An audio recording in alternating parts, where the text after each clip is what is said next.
Buongiorno ragazzi, siamo oggi qui riuniti nel bellissimo rifugio Val Formica a quota 1753 metri, cercando un po' di frescura in compagnia dell'amico Fausto che con me è reduce da una lunga trasferta da quel del Piemonte, Casale Monferrato, per partecipare al raduno che è tuttora in corso, quindi sabato e domenica 22 e 23 luglio, in quel di Breganze, sede storica dell'Averda, in cui dopo 2 anni di assenza, raduno mondiale, quindi con motociclisti intervenuti da Scozia, Belgio, Germania e paesi anche nordici, hanno fatto la loro riunione celebrando questo marchio storico. Allora, Fausto per l'inaugurazione del museo. Esatto, dimenticavo di dire che quest'anno è stato inaugurato con cimeli storici, quindi moto appartenenti a tutto il periodo dall'inizio agli ultimi anni di produzione dell'Averda, di proprietà di una persona che gentilmente ha messo a disposizione le moto e ha trovato una sede adatta per un museo storico che riguarda il marchio L'Averda. Per i dettagli su questa moto, sul suo utilizzo, sul restauro e tutto quanto ci dirà qualcosa di più Fausto, che è detto anche il tavernello, perché si chiama taverna e gli piace il vino diluito, quindi taverna, tavernello. Vai, sei tutti nostri, sei tutti noi. Il vino Prego, diluito quando non si può rivolga alla non si può bere telecamera, quello... si rivolga alla telecamera, segua la telecamera. Ci dica. Fai le domande. Anno di produzione. 1986. È stata acquistata quindi nell'anno di produzione. L'anno di produzione. Quindi l'Averda era ancora... Dimmi, l'Averda era ancora in produzione, ma se non sbaglio uno degli ultimi era un modelli. modello, una serie speciale dedicata al mercato inglese, eccetera, eccetera. Ok.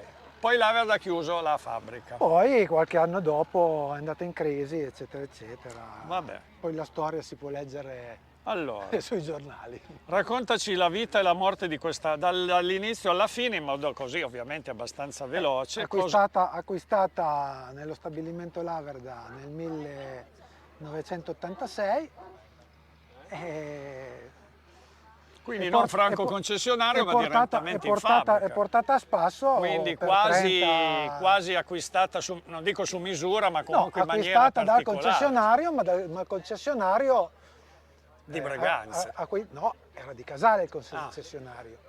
Ma tu sei andato a prenderla a Breganze? Sono andato a prenderla a Breganze col concessionario di Casale. Ho capito, è stato un FF franco concessionario allargato, diciamo. Esatto. Beh dai, allora dici 2 dettagli interessanti su questa moto che probabilmente buona parte dei nostri ascoltatori, chi ci vedrà, non la conosce, forse come marchio, ma sicuramente non come modello. C'è poco da dire, è una special di allora. Cilindrata? 1000. Quindi numero di cilindri? 3 cilindri.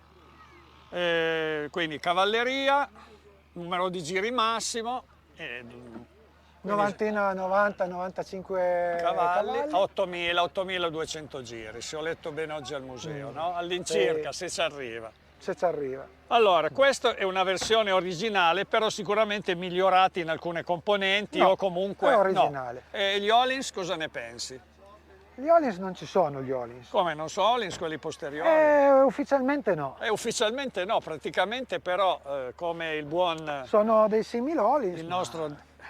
Il nostro magnifico operatore sta filmando, sicuramente qui c'è qualche garminella di assetto, no? Che può essere sicuramente spiegata meglio dal suo proprietario, perché la marca che vediamo...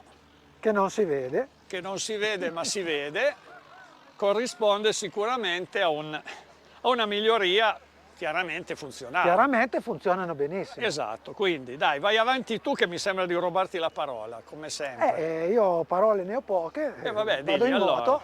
Vai in moto. La uso quotidianamente. Allora, una moto dell'86, tutti i pregi e difetti di quegli anni. Un ottimo telaio, freno Buon telaio finché la ciclistica è durata. E poi c'è stata una rivisitazione della ciclistica, no? Vieni qua. Spiegaci com'è la ciclistica. La ciclistica è sempre la solita. È la solita però, rifare sospensioni, rifare via manutenzione varia. Comunque un aneddoto, quando io arrivai a casa sua qualche tempo fa e gli chiesi di vedere la moto, non c'era più perché era completamente smontata dalla testa ai piedi, cioè l'ultima rondella non c'era più un pezzo utile, perché ha rifatto dal motore al telaio, alle sospensioni, all'assetto, quindi è stata rivista più volte, migliorata sulla base della sua... Ragazzi, buongiorno. Riprendiamo un attimo l'ultima parte della descrizione di questo mezzo meccanico, ormai introvabile, penso che in Italia i modelli siano davvero... si conta sulla punta di una dita, tant'è che oggi abbiamo visto 2 modelli analoghi al museo e 2 modelli che arrivano dalla Scozia. Quindi che per anni hanno vissuto all'estero e nessuno sapeva più questa conoscenza. Se ci avviciniamo un attimo vedremo un quadro strumenti abbastanza insolito, perlomeno rispetto alle moto odierne. Contachilometri, contagiri sono, come una volta, analogici, di elettronico non c'è proprio niente. La totalità dei chilometri reali è quel 97.397, di cui faremo un 100.000 prossimamente, mi auguro, di cui festeggeremo questa evidenza. E festeggeremo. Vabbè, poi vediamo un blocco di sterzo di un certo livello, massiccio, è quello che ci descriverà il suo proprietario, che ha poche parole, però adesso ci dice regolazione e sospensioni, compressione e estensione. Ci dica di più, perché noi... No, ma c'è poco da dire, è una forcella di 40 anni fa.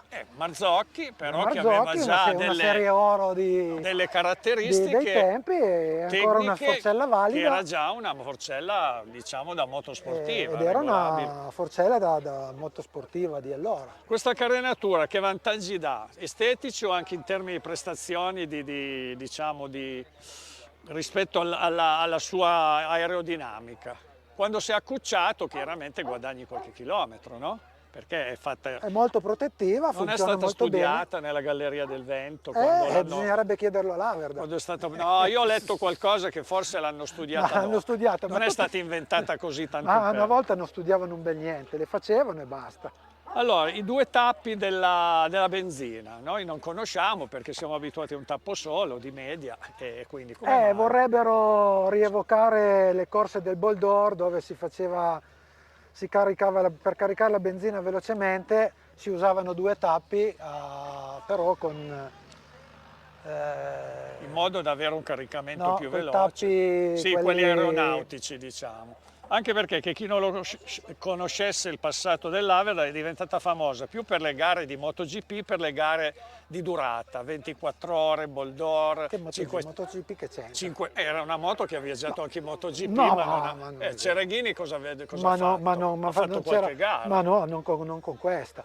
Con il 7,5. Con il faceva il Bol d'Or, faceva le gare di durata, comunque, faceva quelle gare. Su questo cliché sono moto studiate che hanno vinto molto di più nelle gare di durata, 500 Poi il MotoGP è un termine recente, moderno. Certo, era allora esisteva la 500, 250 e quant'altro. Eccetera. Però una moto simili a queste hanno vinto parecchie gare di regolarità, Bol d'Or, le Castellet, Monza, qualcosa il Castello non c'è più un circuito di Os, ad esempio Brettoni ha vinto 500 nel 71 a Monza. Davano in Austria, in Francia. 500 non era Racing, ma era un nome del genere, Os. Zeltweg. No, Os, c'era un circuito che non c'è più, ovviamente Os era in Belgio, in Olanda, e quindi è stato anche Cereghini, il noto personaggio televisivo, ha partecipato a parecchie di queste gare, diciamo, sempre con buoni risultati.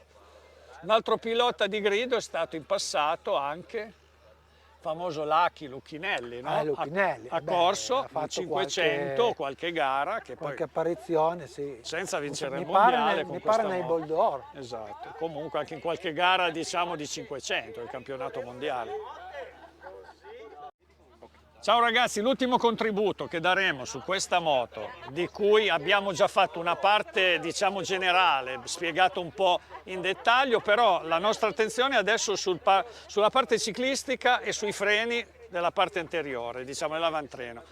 L'Averda SFC 1000. Abbiamo dei dischi, penso che il nostro amico ci confermerà che sono della Brembo. Comunque degli anni in cui la Brembo ha cominciato a fare i dischi, quindi però erano già un'evoluzione. La prima serie oro Che cos'erano? Flottanti, sì, questi qua? flottanti da 300 mm. Ok.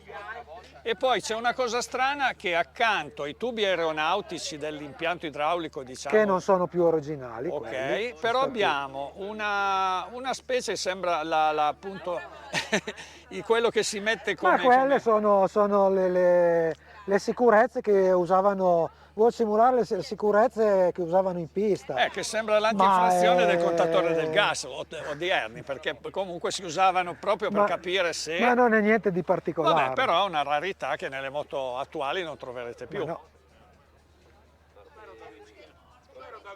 Un'altra cosa che ti chiedo è il diametro delle sospensioni e la loro, diciamo, come posso dire, abbiamo già detto che hanno le regolazioni, estensione e Ma sono... smorzamento e quant'altro, estensione e compressione. Però hanno un diametro elevato. È una perché forcella da 41,7. che in quei tempi là era già Beh, diciamo non Ci dico sono da alcune competizione. moto che sono ancora Abbiamo questo il 39 diametro o qualcosa anche di meno, invece questa qui è sicuramente una forcella che dà una certa, esteticamente anche un impatto serie oro Marzocchi, comunque ha un impatto anche sportivo, ecco, una linea sportiva Sì, era una forcella che si che usava fa per correre con i 40 anni cerchi fa. dorati che tu hai ovviamente rivisto e riverniciato.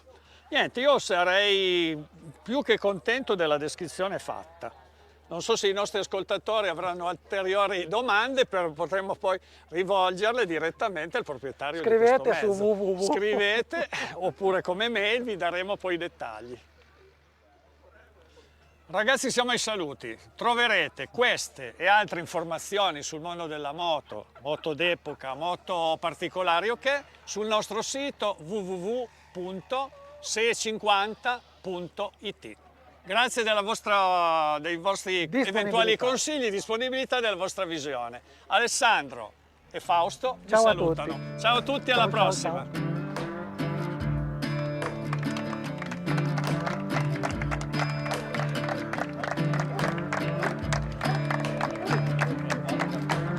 Ci mancava Ci mancava.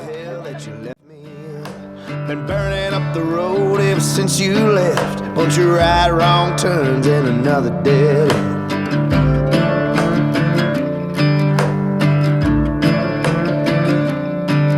Rolled back in the hills for some Carolina clear. Guess I must have took it just a little too far. It burned going down till I couldn't get up. Came down the mountain feeling empty as the jar. Hey, the way it's going, I'm a goner. I won't live living like this too much longer. Trying to find something stronger, stronger than you, a bit stronger than you. Spent some time in the desert with a medicine man. Peace pipe smoking like a Santa Fe train. He said, son, yeah, I'd help you if I can, but there's rattlesnake venom running through my veins. Hey, the way it's going, I'm a goner. I won't live living like this too much longer. Trying to find something stronger, stronger than you, a bit stronger than you. Oh, yeah.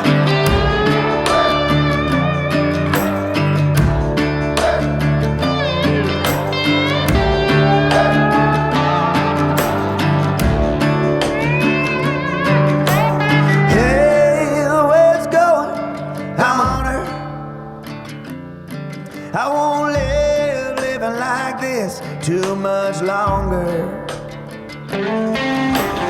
Hey, the way it's going, I'm a goner.